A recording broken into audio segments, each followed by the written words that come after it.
Hi guys, I'm from Jayalakshmi Sanskar School. Today we'll do a very important topic of English grammar, which is parts of speech. Okay, parts of speech. So there are basically 8 parts of speech in English language. English language में 8 parts of speech के बारे में आज आप पढ़ेंगे, जो कि आपको सामने लिखे हुए दिख रहे होंगे. Noun, pronoun, verb, adjective, adverb, preposition, conjunction and interjection. Okay. अब पार्ट ऑफ स्पीच होता क्या है? पार्ट ऑफ स्पीच बताता है कि कैसे एक सेंटेंस के अंदर कोई वर्ड ग्रामेटिकली कैसे फंक्शन कर रहा है.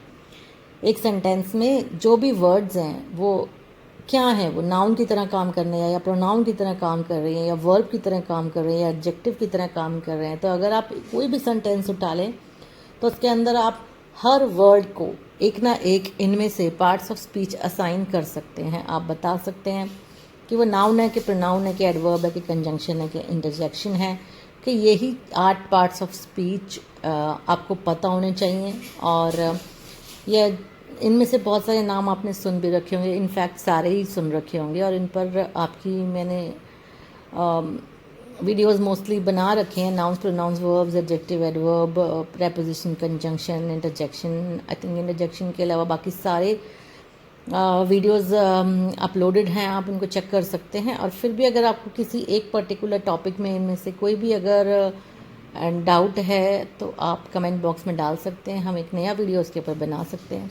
पर आज हम पार्ट्स ऑफ स्पीच करेंगे. ओके, तो ये 8 पार्ट्स ऑफ स्पीच हम करेंगे कि सेंटेंस में हर एक वर्ड, हर इंडिविजुअल वर्ड जो है आप पाएंगे कि एक से ज़्यादा पार्ट्स ऑफ स्पीच भी बन सकता है जब हम उसे डिफरेंट तरीके से यूज़ कर सकते हैं.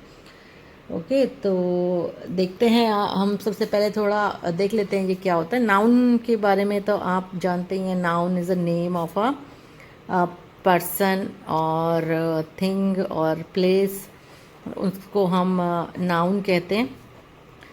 ओके, तो हम जैसे ले ले बॉय या गर्ल या मैन या कोई नाम आ जाए, जैसे कि सपोज मैं कहूँ ताजमहल, दिल्ली, ये सभी क्या हैं? नाउन है. ओके, इनफैक्ट कुछ नाम हमने किए थे कि किसी फीलिंग्स के नाम भी होते हैं, वो भी जैसे मैं कह दूँ हैप्पीनेस, वो भी नाउन होते हैं.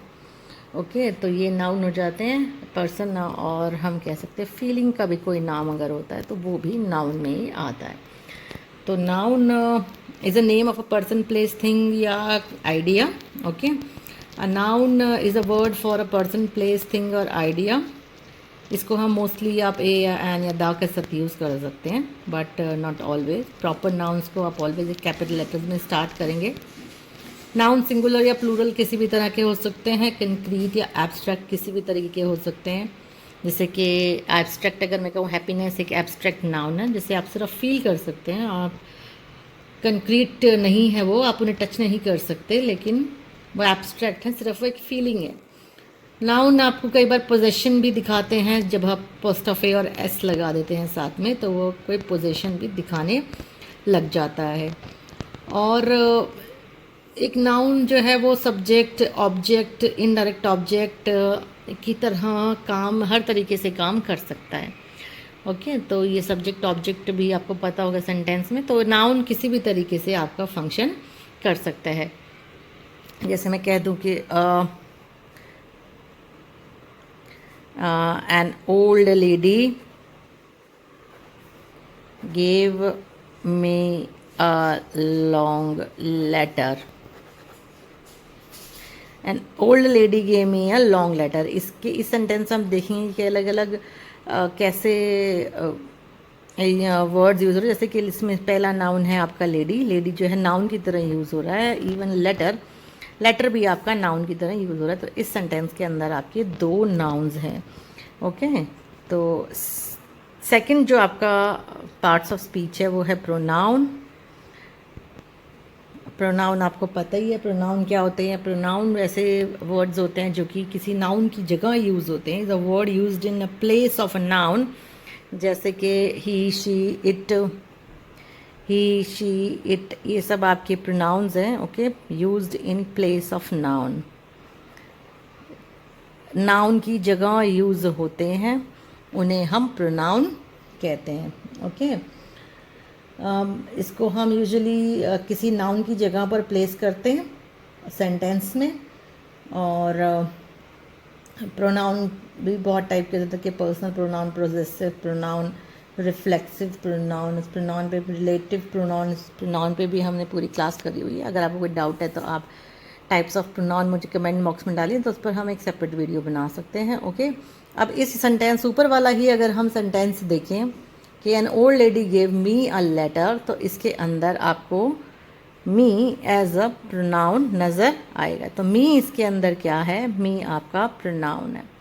ओके, जो कि आप बता रहा है मेरे बारे में। ओके, तो then old lady gave me a letter, उसने मुझे एक लेटर दिया। यहाँ पे नाम कोई नहीं है, उस नाम की जगह मैंने वर्ड यूज़ किया है मी, तो इसलिए यह एक प्रोनाउन है।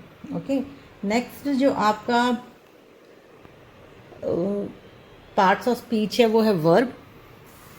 तीसरा पार्ट ऑफ स्पीच हम करेंगे वो है वर्ब। वर्ब आपको पता है एन एक्शन वर्ड्स जो होते हैं। ओके, वो आपको एक्शन, कोई भी जहाँ पे कोई काम हो रहा होता है, कोई एक्शन हो रहा होता है, उसको हम वर्ब कहते हैं। एक्शन, या आप कहते हैं बीइंग भी, कोई चीज़ कहीं पर हो रही है या कुछ है, जैसे ही इज़ अ बॉय, तो इज़ यहाँ पर आपका एक वर्ब की तरह जो है आप इसे लिखेंगे कि वर्ब यूज़ हो रहा है। ही इज़ अ बॉय में इज़ जो है आपका वर्ब की तरह, क्योंकि वह होना दिखा रहा है आपको कि वह एक बॉय है, वह एक लड़का है, तो होने को भी हम वर्ब में ही डालते हैं। ओके, तो अब हो सकते हैं। ओके, तो इस तरह से वर्ब यूज़ हो सकता है। वर्ब आपको पता है कि सब्जेक्ट के साथ एग्री करना चाहिए, है ना। सब्जेक्ट वर्ब एग्रीमेंट होनी चाहिए, जैसे कि ही सिंग्स। ओके, सिंग्स इसमें वर्ब है, आई के साथ आप लगाओगे सिंग। यहाँ पर सिंग मैंने लगाया है, एंड राम के साथ अगेन सिंग्स यूज़ होगा। ओके, तो आपका जो वर्ब है वह आपके सब्जेक्ट के साथ एग्री करना चाहिए, मतलब जिस सब्जेक्ट के साथ SES लगना चाहिए वहाँ लगाएंगे, नहीं लगना चाहिए तो नहीं लगाएंगे। तो यानी कि करेक्ट वर्ब आपका सब्जेक्ट वर्ब एग्रीमेंट के साथ ही होगा। जो आपका वर्ब है वो सब्जेक्ट के साथ एग्री करना चाहिए। ओके, अब अगर हम इसी सेंटेंस की बात करें, an old lady gave me a long letter, तो इसके अंदर गिव यानी कि देना, देने का पास्ट फॉर्म गेव होता है। देना यहाँ पे एक वर्ब है, वहाँ पे कोई एक्शन हो रहा है कुछ चीज़ देने का, तो यह एक आपका जो है वर्ब है। तो इसके अंदर गेव का आप लिखोगे पार्ट्स ऑफ स्पीच में कि यह एक वर्ब है। ओके, नेक्स्ट जो आपका पार्ट्स ऑफ स्पीच में हमने यहाँ लिखा हुआ है वो है एडजेक्टिव। एडजेक्टिव जो होते हैं आपको वो डिस्क्राइब करते हैं किसी नाउन या प्रोनाउन को, या उसकी क्वालिटी बताते हैं। ओके, अगर सिंपल शब्दों में लिखूं तो डिस्क्राइब नाउन और प्रोनाउन, वो डिस्क्राइब करते हैं नाउन या प्रोनाउन को, उसके बारे में और बताते हैं हमको। तो जैसे अगर यही सेंटेंस में ले लूँगा ओल्ड लेडी, तो यहाँ पर आपका ओल्ड जो है एक एडजेक्टिव है, क्योंकि वो लेडी के बारे में बता रहा है कि कैसी है लेडी, ओल्ड लेडी। तो old is my adjective. Even long, letter कैसा है, लॉन्ग, तो long is telling me the quality of letter, कि लेटर कैसा है। तो यहाँ पर ओल्ड और लॉन्ग दो एडजेक्टिव्स आपके यूज हुए हैं। तो एडजेक्टिव नाउन या प्रोनाउन के बारे में बताता है, कैसा है नाउन, कितना है, इस तरीके के क्वेश्चन जब कोई वर्ड आपको आंसर करता है तो वह एडजेक्टिव होता है। कैसा था लेटर, लॉन्ग लेटर। कैसी थी लेडी, ओल्ड लेडी। ओके, तो इस तरीके से आप सेंटेंस में क्वेश्चन पूछेंगे तो आप एडजेक्टिव ढूंढ सकते हैं। जो भी वर्ड्स आपको नाउन की क्वालिटी बताते हैं वो होते हैं एडजेक्टिव्स। ओके, नेक्स्ट जो आपका पार्ट ऑफ स्पीच है वो है एडवर्ब। एडवर्ब आपको पता है they tells the quality of a verb. Okay, describes a verb, कि काम कैसे हो रहा है, डिस्क्राइब अ वर्ब। वो नाउन की बता रहा था आपको, adjective was describing a noun, and adverb is describing a verb. कोई काम कैसे हो रहा है, धीरे हो रहा है, तेज हो रहा है, लाउडली हो रहा है। ज़्यादातर आप एल वाई से इसमें जो है एडवर्ब आप देख सकते हैं। अब इस सेंटेंस की अगर मैं बात करूं तो gave me a long letter, इसके अंदर कोई एडवर्ब है नहीं सेंटेंस के अंदर, लेकिन अगर मैं सेंटेंस के अंदर लगा दूं an old lady quickly gave me a long letter, उसने बहुत जल्दी से मुझे एक लंबा खत दिया जल्दी से। तो यहाँ पर आप क्विकली वर्ड को जो है एडवर्ब बना सकते हैं, क्योंकि कैसे दिया, क्विकली, बहुत जल्दी से, वह मुझे देने की जो क्वालिटी, किस तरीके से, ठीक है, काम हो रहा है, वह है क्विकली। तो वह है एडवर्ब आपका सेंटेंस का। सिक्स्थ जो है आपका है प्रेपोजिशन। प्रेपोजिशन के बारे में आपको पता ही है, इन, ऑन, इनटू, विद इन,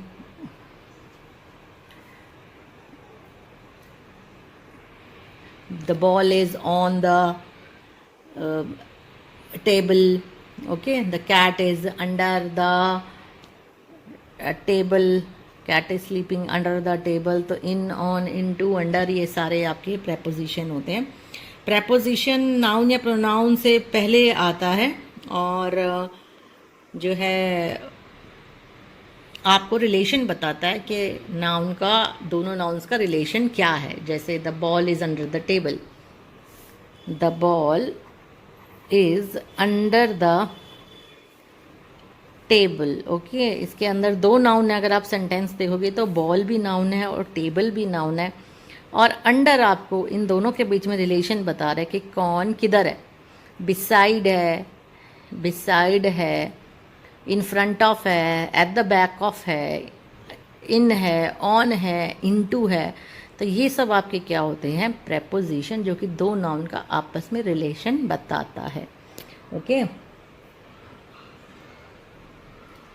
अगर सेंटेंस में भी आपको कोई दिखाई नहीं देगा वैसे तो प्रेपोजिशन, लेकिन अगर मैं नया सेंटेंस बनाती हूँ तो one lady gave me a long letter from the principal, okay, the letter came from the principal, from the principal, तो फ्रॉम आपका प्रेपोजिशन वहाँ पर हो जाता, ठीक है। अभी हम सेवंथ आपका जो करेंगे वो है conjunction.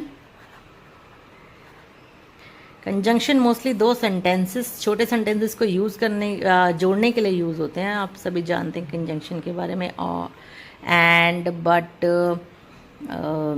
Either, nor, neither, nor, ये सभी आपकी क्या है, कंजंक्शन है, ओके। कंजंक्शन जो होते हैं वो जॉइन करते हैं किसी भी वर्ड्स को या फ्रेजेस को या दो क्लॉजेस को, ये जोड़ते हैं, उन्हें हम कहते हैं कंजंक्शन, ओके। और उनके बीच में रिलेशन बताते हैं।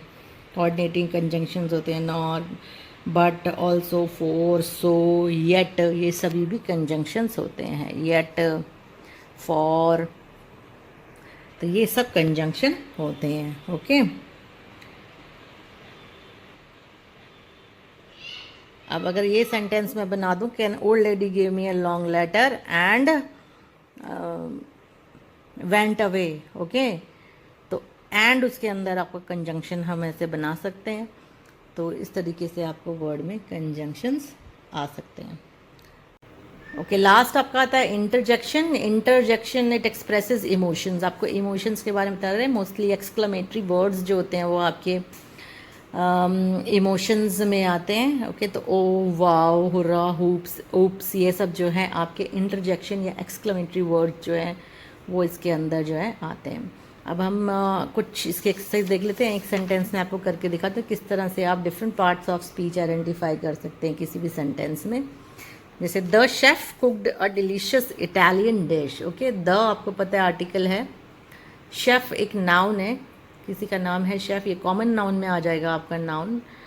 Cooked is a verb, cook यानी कि पकाना, cook is a verb, cooked यहाँ पे आप पास्ट टेंस में यूज़ कर रहे हैं, अगेन आर्टिकल है। डिलीशियस आपको बता रहे खाना कैसा पकाया है, डिलीशियस यानी कि ये एक एडजेक्टिव है जो कि आपको खाने के बारे में बता रहा है कि कैसा खाना है। Even Italian is also an adjective, वो आपको बता रहा है कि किस टाइप का खाना है, आपको खाने के बारे में ही डिस्क्राइब कर रहा है। ये एक डिस्क्राइबिंग वर्ड हो गया, इसलिए ये एक एडजेक्टिव है। और डिश यहाँ पर एक पके हुए खाने का नाम है जो कि एक नाउन है। ओके, नेक्स्ट हम देख लेते हैं ओ यहाँ पे आपको एक्सक्लेमेटरी मार्क नज़र आ रहा है, यानी कि एक एक्सक्लेमेशन वर्ड है, तो यानी कि ये है इंटरजेक्शन। इंटरजेक्शन माइक नाम हो गया, नाउन है, प्रॉपर नाउन है, माइक किसी का नाम है। ओके, फॉरगॉट का मतलब है भूलना। भूलना इज़ अ वर्ब। यहाँ पर हम वर्ब का पास्ट टेंस, फॉरगेट का पास्ट टेंस फॉरगॉट यूज़ कर रहे हैं। द अगेन आपका आर्टिकल है। और प्रोजेक्ट अगेन किसी चीज़ का नाम है। Okay, that is again a noun. Okay, तो इस तरह से आप सेंटेंस के हर एक वर्ड को कोई ना कोई पार्ट्स ऑफ स्पीच असाइन कर सकते हैं। ओके, तो आज हमने पार्ट्स ऑफ स्पीच पर करा। I hope the video was helpful. It last जो सेंटेंस है इसका आप करके देखिए, इसकी प्रैक्टिस। अगर कोई भी आपको क्वेरी होती है, कोई भी आपको डाउट होता है, तो आप कमेंट बॉक्स में लिख सकते हैं। ये सेंटेंस है, I usually study in the library for an hour after the class.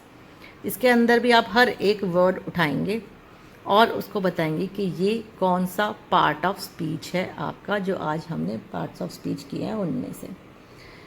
Okay guys, hope the video was helpful for you. If you like the video then please share and subscribe for the new videos. Okay, thank you guys.